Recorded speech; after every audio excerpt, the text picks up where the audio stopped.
All right, thank you very much for having me. First, I may say that the boys are getting ready, they're getting prepared. Of course, we've been forced to work, with very limited time, or the timelines have been very hard. You can't even compare it to last season in terms of preparation and everything. For example, there are some phases that we had to just take out, like the hypertrophy phase, which is very vital because of the period of time that was available for us to prepare. Again, you've talked about the camp. We'll be joining the residential camp tomorrow, hopefully, because the tournament is kicking off on Saturday.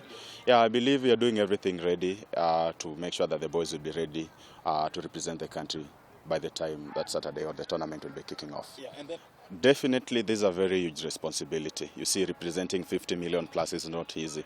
So I can just imagine what's going on in the mind of these boys. Most of them are coming fresh from high school, so they really know putting on the national colors is a very big thing. Again, the quality of competition this year is not the same as last year.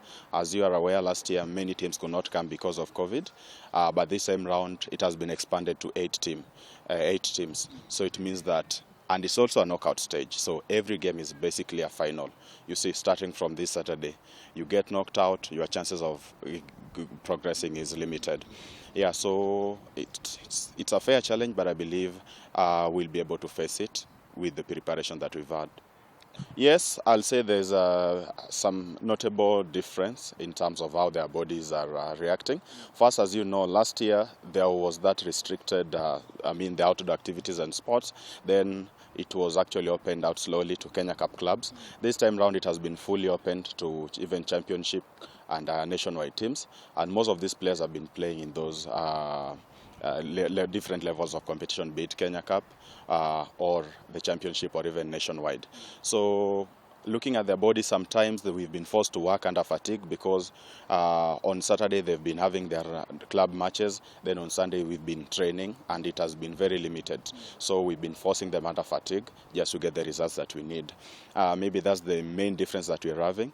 As far as conditioning is concerned, last year we were better prepared, I might say this, because even though we had some restriction, but we were in a bubble and we got into a camp early enough and we were able to monitor them individually as well as a team. But for now, this time round, it has been a bit challenging because after it being opened, we've been working with them coming from home. So you see, it's very hard for me to know how they sleep or what they eat. And you see also conditioning goes hand in hand with rest, stroke, diet as well. So sometimes maybe you might be pushing them to their limit here, but once they go home, maybe they don't know or they don't have a proper meal. Yeah, that is also another challenge, but I believe they'll be ready to do their part and they've raised their hand to be counted. Let them go there and represent the country. Thank you.